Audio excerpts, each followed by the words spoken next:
Keanekaragaman hayati di Indonesia. Keunikan dan tingginya keanekaragaman hayati tidak terlepas dari latar belakang iklim, sejarah geologi, unit biogeografi, proses spesialisasi, bentuk pulau, jumlah ekosistem, dan seterusnya. Indonesia yang terletak di daerah tropika yang iklimnya stabil sepanjang tahun menyebabkan terbentuknya habitat dan relung yang lebih banyak dibandingkan dengan bioma lainnya. Pulau di Indonesia bervariasi, dari yang sempit sampai yang luas, dari dataran rendah sampai berbukit, hingga pegunungan tinggi mampu menunjang kehidupan flora, fauna, dan mikroba yang beraneka ragam.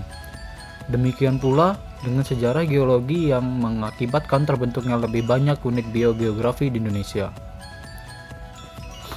Kemudian, pengetahuan setempat dan pemanfaatan keanekaragaman hayati, yang dimana pemanfaatannya berkelanjutan, merupakan salah satu pendekatan yang dapat menyelamatkan upaya konservasi.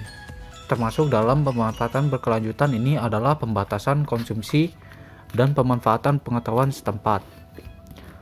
Banyak masyarakat tidak menyadari bahwa pemanfaatan keanekaragaman hayati sering kali didasarkan pada berbagai sistem pengetahuan yang telah dikembangkan selama berabad-abad. Sejak tahun 1972, para peneliti telah mencatat lebih dari 3.500 jenis tumbuhan dan jamur yang dimanfaatkan antara lain untuk keperluan bahan makanan, pakaian, perlindungan, dan kesehatan. Angka tersebut terus melewati angka 6.000 jenis untuk tumbuhan hijau baik yang liar atau yang dikultivasi. Seringkali masyarakat telah mengetahui manfaat sistem ramuan alam guna mencegah gagalnya hasil panen atau mengurangi serangan hama penyakit. Masyarakat setempat juga seringkali mempunyai aturan untuk menunjang hasil panen dengan bahan-bahan alami yang didasarkan pada akumulasi pengetahuan setempat dan kebijakan yang telah dipatuhi sebagai tradisi dan hukum adat.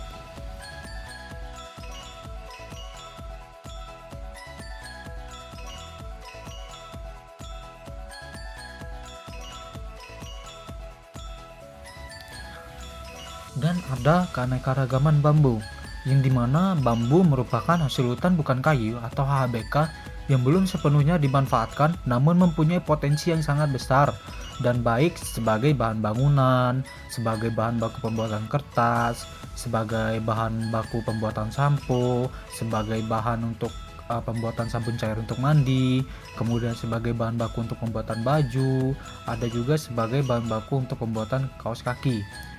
Tetapi itu semua belum bisa dilaksanakan untuk di Indonesia sendiri gitu.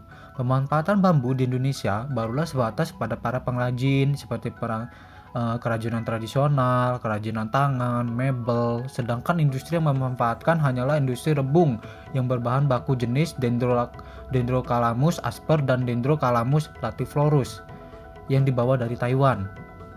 Kemudian ternyata bambu juga merupakan bahan makanan dari satwa liar di hutan, antara lain orangutan seperti yang pernah teramati ada di Taman Nasional Leuser, dan juga menjadi makanan sampingan yang penting untuk gajah.